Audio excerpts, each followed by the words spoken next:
नमस्ते। आज के इस एक्सप्लेनर में हम एक ऐसी कहानी पर बात करने वाले हैं जो इंसान के विश्वास की नींव को हिलाकर रख देती है। अब्राहम और आइजैक की कहानी।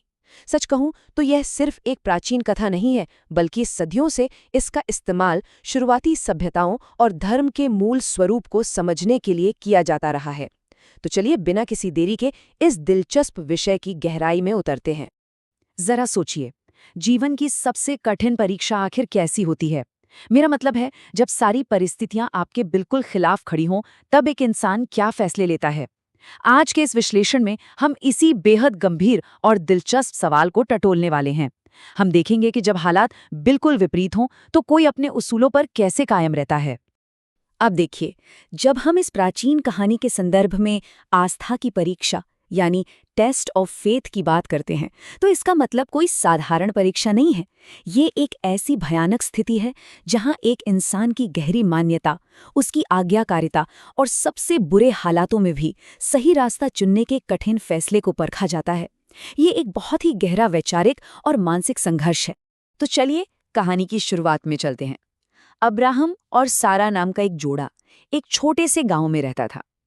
उन्होंने एक बच्चे के लिए कई सालों तक, बल्कि यूं कहिए कि अपनी पूरी उम्र निकाल दी इंतजार करते करते।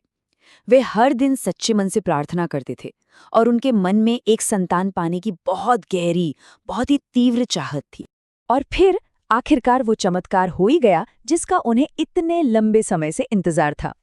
ईश्वर की कृपा से उन्हें एक बेटे का आशीर्वाद मिला, जिसका नाम उन्होंने आइजैक रखा। सोचिए, उम्र के उस पड़ाव पर बेटा मिला तो नवजात आइजैक को कितना लाड़ प्यार मिला होगा। उसके माता पिता ने उसकी बहुत ही अच्छी तरह से देखभाल की। ये पल उनके जीवन का सबसे खूबसूरत और आनंदमय समय था। लेकिन ठीक यहीं से कहानी में एक ऐसा मोड़ आता है जो किसी के भी रोंगटे खड़े कर दे। ईश्वर एक दिन अब्राहम की आस्था की सबसे कड़ी परीक्षा लेने का फैसला करते हैं, और ये आदेश कोई छोटा मोटा आदेश नहीं था। ईश्वर ने अब्राहम से सीधे उनके उसी इकलौते और चहेते बेटे की बलि देने की मांग कर दी। ये एक ऐसा पल है जो इस पूरी कहानी को पूरी तरह से पलट कर रख देता है। इस पूरी घटना के मनोवैज्ञानिक पहलू को समझना बहुत ही जरूरी है।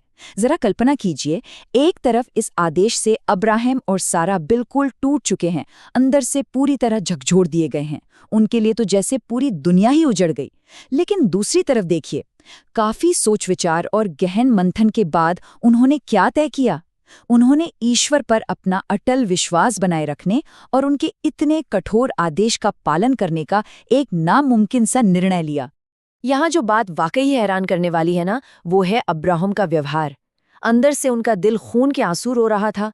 वो पूरी तरह से आहत थे, लेकिन इसके बावजूद अब्राहम अपने बेटे को लेकर चेहरे पर एक शांति के साथ उस विशिष्ट पहाड़ी की ओर निकल पड़ते हैं जिसका निर्देश ईश्वर ने दिया था।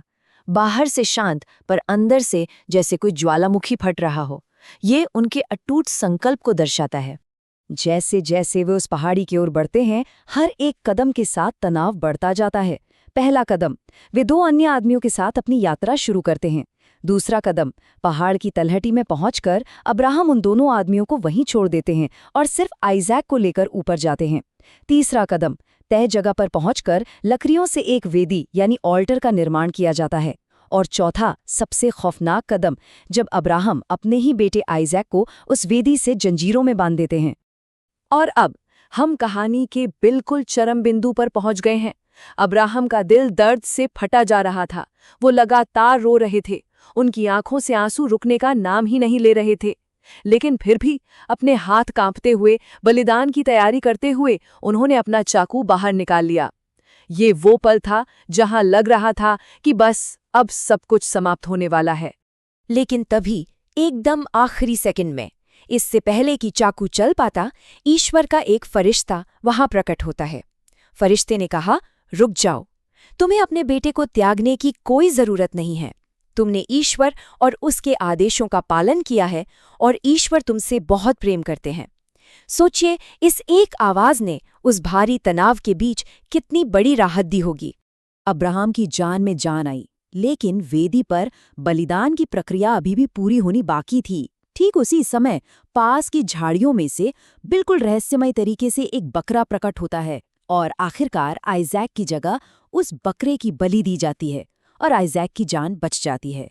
इस सब के बाद अब्राहम अपने बेटे आइजैक के साथ बिल्कुल सुरक्षित और बेहद खुश होकर घर लौटते हैं।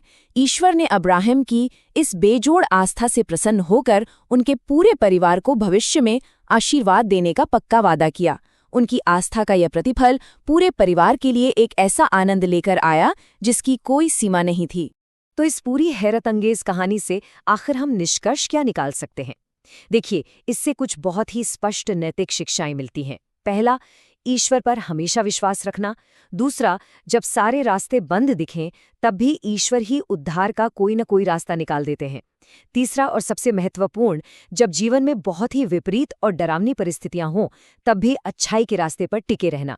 और चौथा, जो लोग सच्चा विश्वास रखते हैं उन पर हमेशा दया दिखाई जाती है। अब इस एक्सप्लेनेर के अंत में एक बहुत बड़ा सवाल सोचने लायक है।